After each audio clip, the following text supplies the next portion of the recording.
estamos aquí un día más en nuestro programa El discreto encanto de psicología, como no, con la psicóloga de Albatera, María José Serna.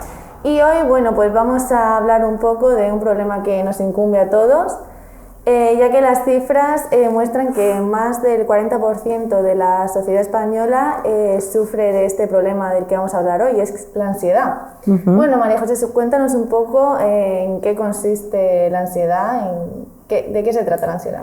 Mira, la ansiedad realmente no es algo malo, porque la ansiedad realmente es un mecanismo adaptativo del ser humano que nos pone en estado de alerta, sobre todo cuando tenemos situaciones que pueden ser un poco comprometidas.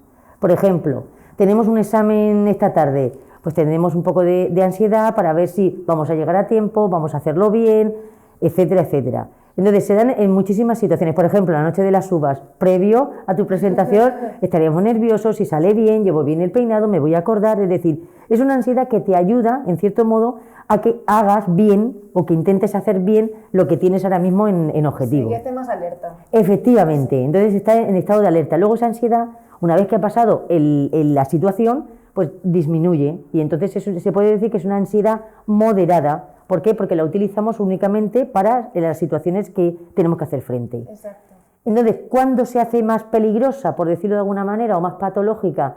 En el momento en que nosotros, los niveles de alerta son mucho más elevados. De moderado lo vamos pasando ya a más grave.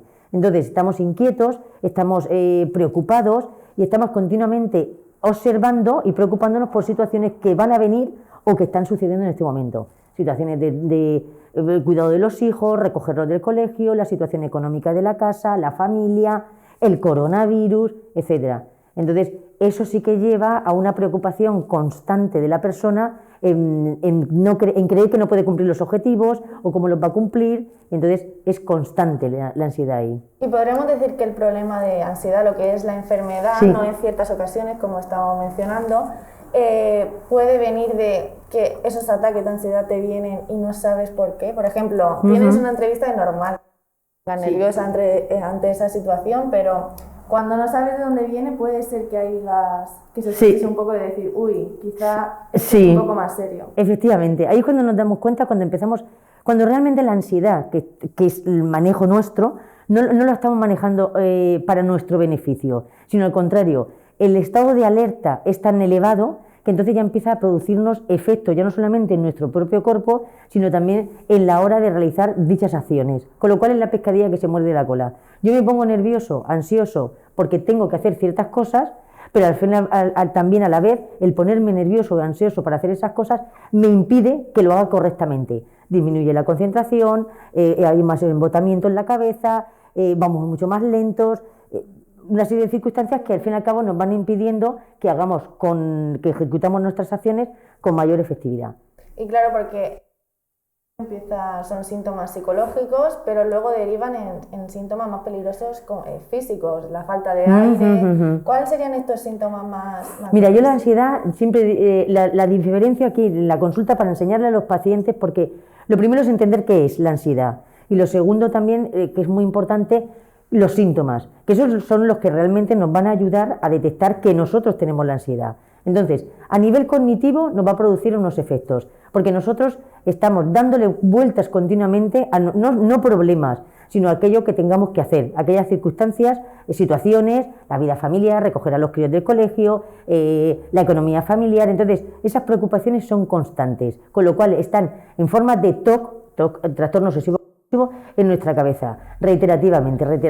Entonces, claro, eso llega un momento que cansa. Claro. Es como yo si me pongo aquí el ejemplo, como tener una lavadora, pero en nuestra cabeza, en vez de ir a velocidad de lavado, va a velocidad centrifugadora. Eso es un cansancio al final para la persona que lo sufre, porque es un constante rumiar.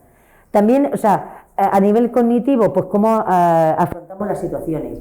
Si no tenemos ansiedad o tenemos una ansiedad moderada para poder ejecutarlas, nos va a resultar con mayor efectividad el ejecutarlas. Pero si tenemos una ansiedad elevada, entonces continuamente nos vamos a embotar, se van a meter otros pensamientos, con lo cual los niveles de concentración también van a disminuir para la realización de acciones. Todo a nivel cognitivo, todo lo que podemos pensar, todo lo que podemos adelantar, no voy a poder hacerlo, porque luego vienen también esos sentimientos de no puedo o sí puedo, de dudas, es decir, toda nuestra base cognitiva está dando vueltas sin parar, vueltas sin parar. Entonces podríamos decir que la ansiedad vendría de cuando pensamos en problemas que aún no han llegado. Efectivamente, problemas que todavía no han llegado o que en ese momento ya han llegado, pero no le hacemos frente de voy a buscar soluciones para realizarlas, sino al contrario, la cabeza como ya se ha disparado en pensamientos, entonces lo que hace es buscar al contrario, busca incluso detractores, no voy a poder hacerlo, no me va a dar de tiempo, no voy a... O sea, vamos más rápido que los hechos. Exactamente, se expolia. Eso a nivel solamente cognitivo, y a ese nivel también podemos echarnos pues pensamientos, no voy a poder hacerlo, no voy a poder llegar a tiempo, no. Entonces esos sentimientos del no, que no podemos ejecutar las acciones, nos va a afectar mucho también en nuestra autoestima. Claro. Entonces claro, una ansiedad mantenida durante un largo tiempo, que empieza ya a hacernos... afectarnos en la autoestima, al final puede terminar en un proceso de alta ansiedad o una depresión. O sea, no se queda solamente en pequeños nervios del principio. O sea, la depresión puede subir de nivel hasta llegar a ser incapacitante. A nivel también fisiológico también produce sus efectos. Todo lo que nosotros pensamos, nuestras preocupaciones tienen respuesta en el organismo. Y la respuesta en el organismo, pues pupilas dilatadas, elevación del riego sanguíneo, porque se va el riego sanguíneo del centro del cuerpo, por decirlo de alguna manera, a nuestras extremidades. ¿Para qué? El cuerpo se prepara pues para luchar, para pelear, porque cree que tiene una amenaza. Exactamente. Esa tensión se traduce también a los músculos, con lo cual muchas veces los dolores de espalda, los dolores lumbares, incluso en los brazos, dolores de piernas, pero es porque estamos en tensión. Sin darnos cuenta, los mismos pensamientos te van poniendo en tensión.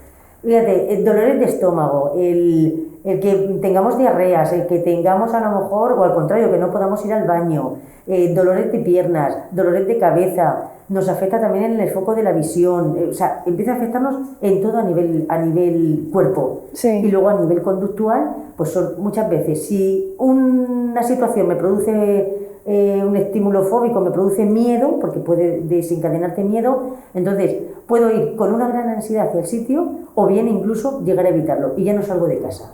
Que por eso muchas veces la ansiedad deriva también en una fobia social, en el cual el individuo cada vez más siente miedo, siente tensión, piensa que todas las personas pueden ser un peligro para él, efectivamente, o para ella, entonces, con lo cual evita salir a la calle, evita ir a los sitios donde hay grandes conglomeraciones, etcétera, etcétera, etcétera. O sea, fíjate a qué niveles influye lo que es la ansiedad, a nivel cognitivo, a nivel fisiológico y a nivel conductual. Porque imagino que no habrá algo común para la ansiedad, cada persona tendrá sus motivos para sufrir la ansiedad.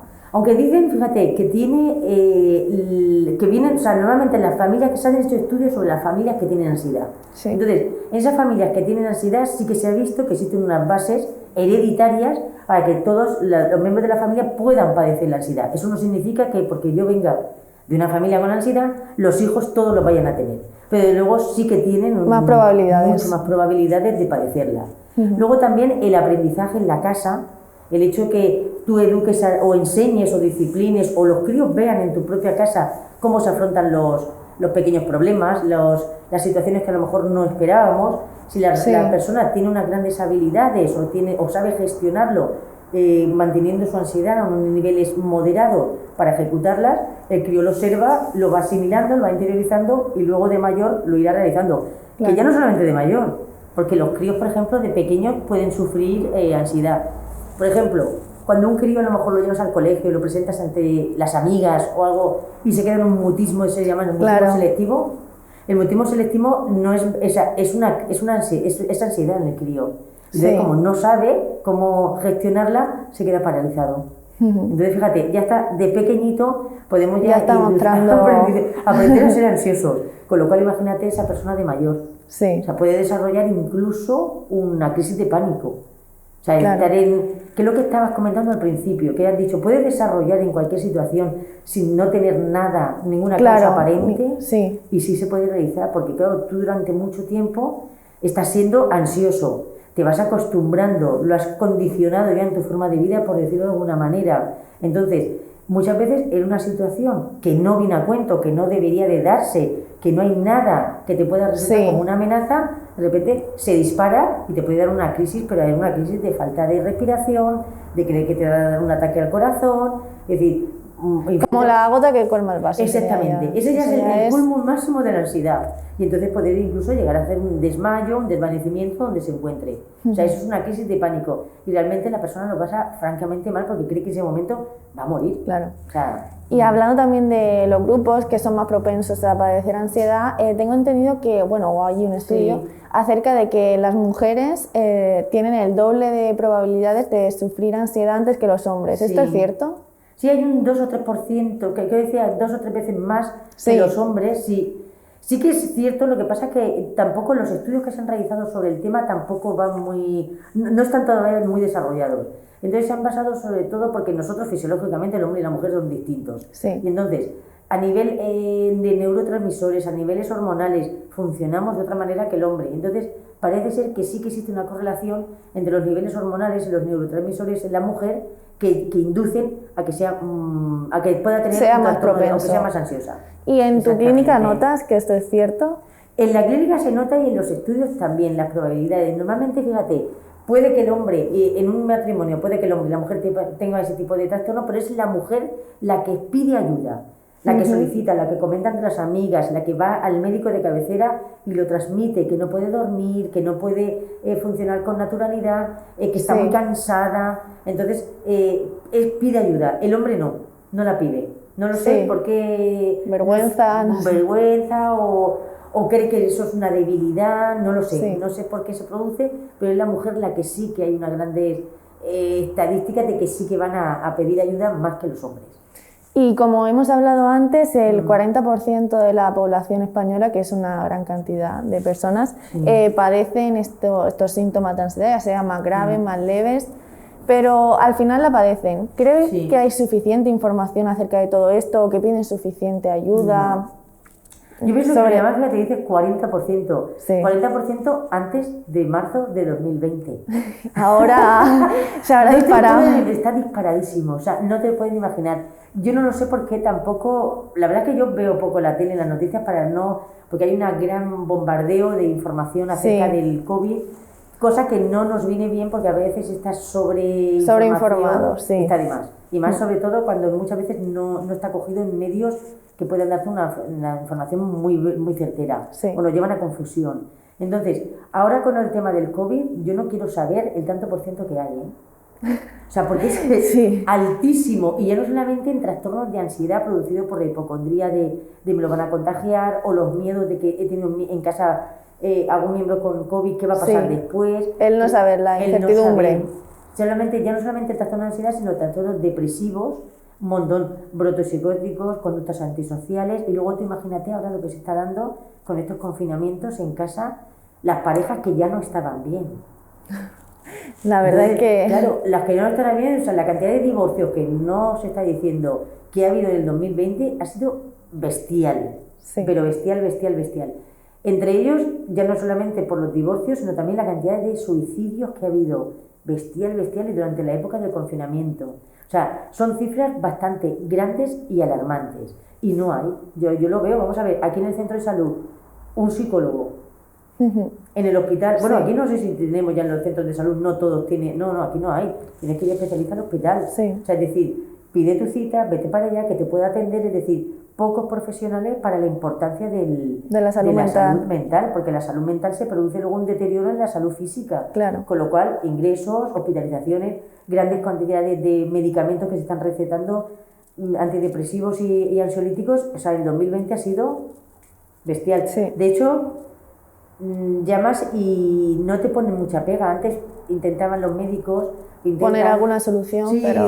la verdad es que sí, porque actúan mucho también. Yo siempre hablo del papel de los médicos, el papel tan cercano que tienen con el paciente. Entonces, muchas veces te ayudan, te asesoran, intentan no tomar medicación, haz deporte, habla con la gente, con los amigos, haz meditación, intenta llevar no a una terapia cognitiva conductual como utilizamos los psicólogos para trabajar el trastorno de ansiedad, pero sí intentar calmarlo de alguna manera para que ese proceso se haga pues, más tarde o incluso no hacerse y tomar unas alternativas para el trastorno de ansiedad. Pero es que ahora, o sea, llamas y como las consultas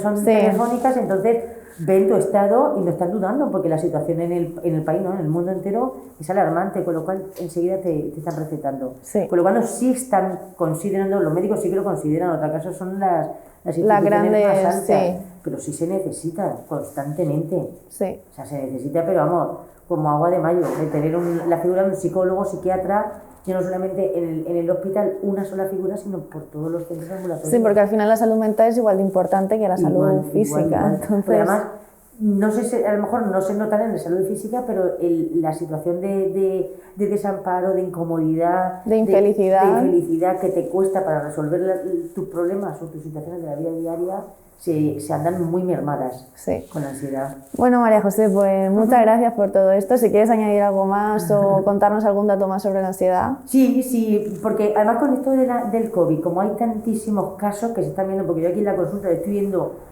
muchos casos y no quiero decir tampoco porque no quiero dar información de nada, pero el problema es mucho más, a veces se siente un poquito más, abarca un poquito más. Que es el COVID, pero obviamente ha causado muchísimas más enfermedades que la enfermedad en sí misma. Están sacando muchos trastornos mentales que yo aquí en la consulta previamente aún no suelto, pero es que ahora es algo mucho más intenso. Entonces siempre hay que aconsejar, que deciros que vayáis al médico de cabecera, que diagnostique, que os vea, que os analice para ver si realmente el trastorno de ansiedad que puedas estar sufriendo es por alguna causa física, y si eso no es y te lo elimina por completo, entonces ya es una causa psicológica. Atender a un psiquiatra, a un terapeuta especializado que os ayude, porque esto se puede cronificar y producir trastornos mucho más graves y problemáticos.